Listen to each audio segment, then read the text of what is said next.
Thank you so much, email or in a comment below the video.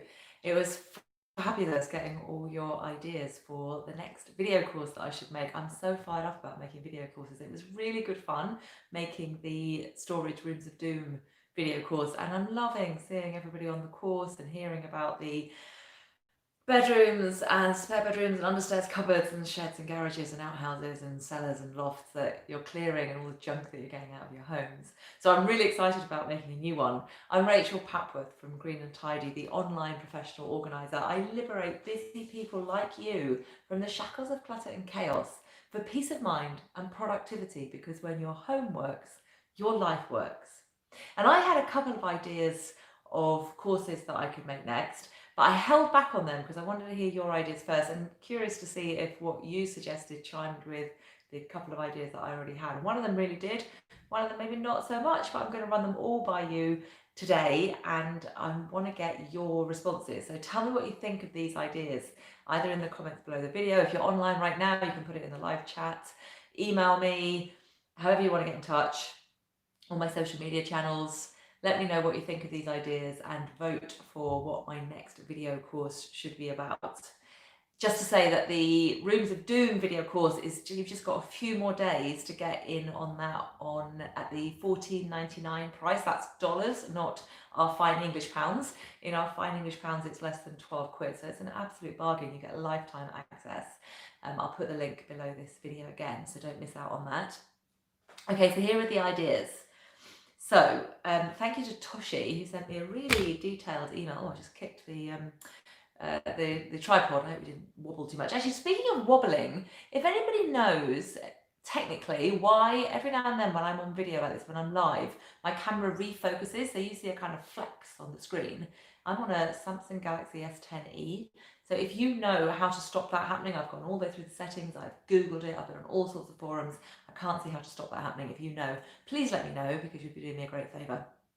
Okay, so Toshi, yeah, thank you so much for your really detailed email, which totally chimed with something that I see a lot with the people that I work with, which is how difficult it is for creative type, crafting types to manage your stuff.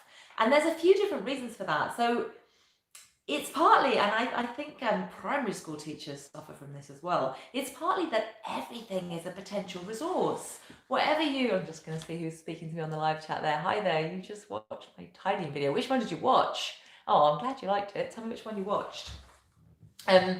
Yes, everything is a potential resource when you're a creative type, or if you're a primary school teacher as well. So it's kind of hard to get rid of anything, because every broken little piece or everything that kind of comes into your home, you think, well, potentially I could use that one day. And then maybe you go out and buy some resources and they don't quite work for what you had in mind, but you're not going to get rid of them because they could work for something else.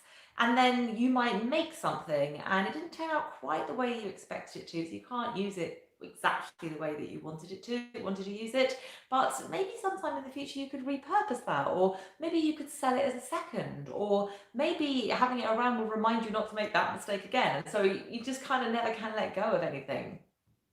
And then on top of that, when you're creative, you've kind of got this dilemma, where on the one hand, it's good to have a certain amount of stuff around, because being in your studio, your workspace, and seeing a resource or seeing a part finished project can inspire you and get you in action. So you don't want it to be too sterile. But on the other hand, when that gets to be too much and there's too much stuff around, you physically haven't got the space to work, you haven't got a clear work surface, and then you mentally haven't got the space to think and be creative because there's too much clutter around.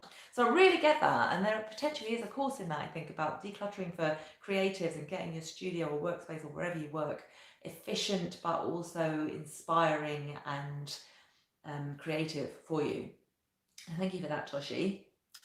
Joe asked whether I might like to make a video on decluttering when you're bereaved. And again, that is something that I come across a lot in my practical work with clients.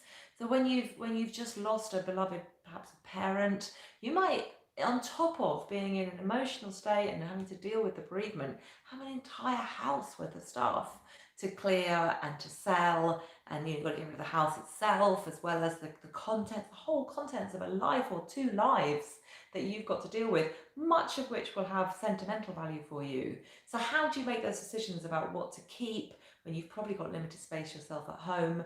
how to make sure you keep the most precious stuff, what you can let go of and you won't regret while you're in a state of bereavement.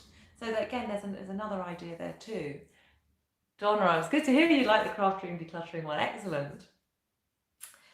One of my ideas was a course about turning your clutter into money. And I think there's lots of different angles to this. And a couple of you did email me about this or message me about this. So it would include, for example, what your options are for selling stuff, different ways of selling stuff, and how to do that effectively. So how to be able to do really well on eBay, how to sell things on eBay in a way that really makes the best value for you, how to successfully run a car boot sale or yard sale or garage sale. Karin asked about ways of eBaying successfully, so that's great because that chimed with my idea. Also, if you clear enough space, you can start renting space out, for example, on Airbnb. So tips for making that work really well. Toshi asked me to advise on when to sell and when to cut your losses. So just to quote Toshi, the paralyzing mindset of this can make money, which makes you reluctant to just throw items away, but can end up costing you more because of the clutter. And then Alison asked about finding the right home for valuable items and for quirky or unusual stuff. So she described how she can decide to let something go. So she's made that, good decision to let something go, but then she doesn't actually follow through with letting it go because she's sure that there is a new home for this thing. She's sure that somebody would love it, but either she doesn't know how valuable it is and doesn't know how to find out how valuable it is, or it's kind of really quirky, unusual thing, and there must be somebody out there who would love it, but she just doesn't know how to go about finding that person. So those all tie in with the idea I had about making money out of your clutter or turning your clutter into money. Another idea that I had, but not many of you came back on this one, so maybe it's not a goer, but another one I had was on time management for the chronically cluttered. So why you're always late, how to prioritize, how to focus, how to make sure you always get everything done and reduce the stress from kind of always running to catch up and always firefighting. And then finally, both Ocean Swimmer in a comment on YouTube and also Jennifer in the live chat while I was on YouTube Live last week, both asked for courses on overcoming overwhelm and where to start and how to get out of that paralysis that you can get into when it just all feels too much. So some really great ideas there, and I want to hear what you think. So which of those ideas really speak to you? Which ones would have you definitely doing that course? Or what other ideas have you got? There's still time to get a completely fresh idea in, and if it sounds good and if other people like it, I'll go with it.